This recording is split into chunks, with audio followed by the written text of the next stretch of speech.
Meaning and purpose are different things, though, in a similar way to whether you eat a caramel or a chocolate, it will both satiate something very similar to your desires.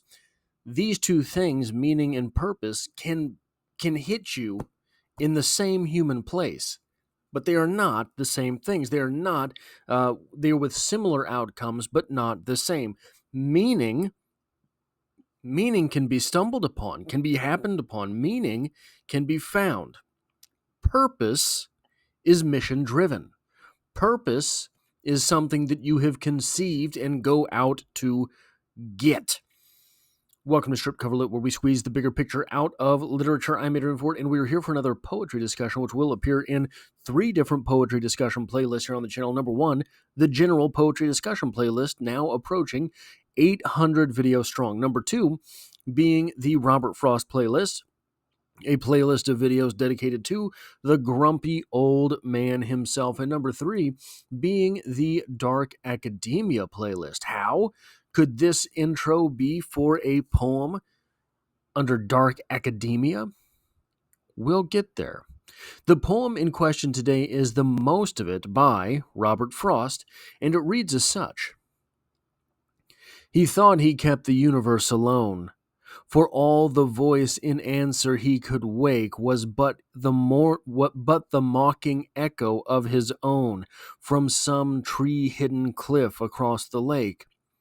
Some morning from our boulder-broken beach he would cry out on life that what it wants is not its own love back in copy speech, but counter-love, original response.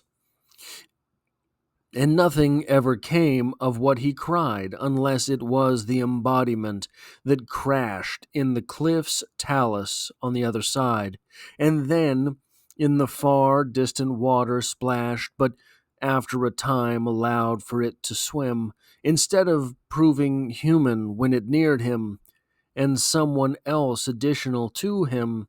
As a great buck it powerfully appeared, pushing the crumpled water up ahead, and landed pouring like a waterfall, and stumbled through the rocks with horny tread, and forced the underbrush, and that was all.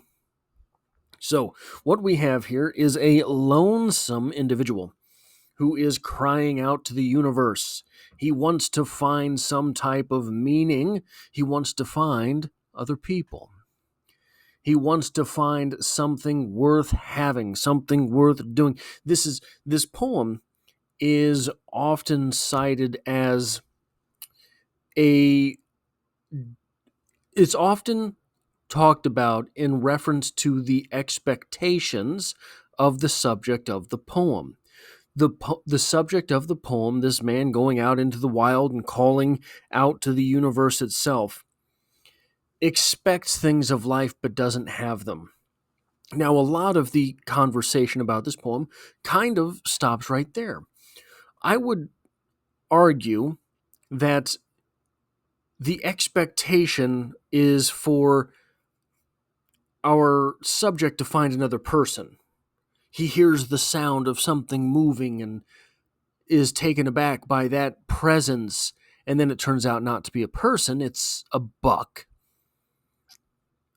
I think part of the actual message here, and something I'm not going to say that no one has made this argument, I haven't seen this part of the argument, is that part of the subject of this poem's disappointment with existence is his inability to feed into what is provided. He has these expectations, he is let down, and that is the reality, as opposed to having these expectations, having the expectation of a. So in the poem, he has the expectation of a person. The buck appears. Oh, I don't know, Pooh. This seems pretty awful. Instead of, I am looking for meaning. I want a person. The buck appears. What does this mean? What can I take from the presence of this majestic buck? People who approach life in the former way, being disappointed when their expectations are not met, they do not do very well in life. They do not cope very well with the myriad disappointment that is there available for you if you just open your eyes on any 24-hour period. People who approach life with um, the latter attitude, they can take almost anything in stride and come out better for the wear. Now, why am I talking about this in correlation to dark academia? Well, I think the speaker here, or not the speaker, the subject here is pretty clearly a dark academic. Someone who is lonesome, someone who is going out and searching for answers, someone who is crying to the universe itself. That's a pretty dark academic act. Not too many well-adjusted people do these things. Surprise, I don't know if I was letting you down with that. I don't know if you did not understand that. But if you do these things, and look, I'm not being accusatory here. This is me too. But we're not particularly normal, you and I. The dark academic, once the lifestyle, I think, is embarked upon, there are one of two routes through a dark academic journey. Number one, you cocoon up, and eventually you emerge, something different entirely. You embark upon the dark academic journey, cocoon up, and become a different thing. That different thing gets to engage in life in a manner better than the caterpillar that cocooned. The caterpillar has to crawl everywhere, cocoons up, grows into a moth, a butterfly. All of a sudden, well, he gets to fly around. The second path is just so the cocoon route. That's two changes, right? You are the caterpillar, you cocoon, enter dark academia. Upon leaving dark academia, you become the butterfly. That's two changes. The other route is just one change. It's a slow progression of a change, but it's just one change. That's when you go from maybe kind of a weirdo into the mad scientist, the person who never leaves dark academia, slowly going more and more mad. Meaning, as I said earlier, can be stumbled upon. Meaning can be absorbed. Meaning can be found. Purpose has to be executed. Purpose has to be hunted. These are different things. The man in this poem is searching for meaning, but what he needs is purpose. He's searching for meaning, and when some type of meaning is provided by the universe, he scoffs at it. He is disappointed. That buck to this dark academic, that buck represents the path back into the world. That buck for this dark academic could have been followed. Instead, he neglects this call to action and becomes, perhaps, the mad scientist. He is still, after all, at the end of this poem, very disappointed. Very strange, a very odd fellow. That buck, the same way that he emerged from the water, will emerge from the woods someplace else and be noticed for his power and elegance. The speaker, still stuck in the woods.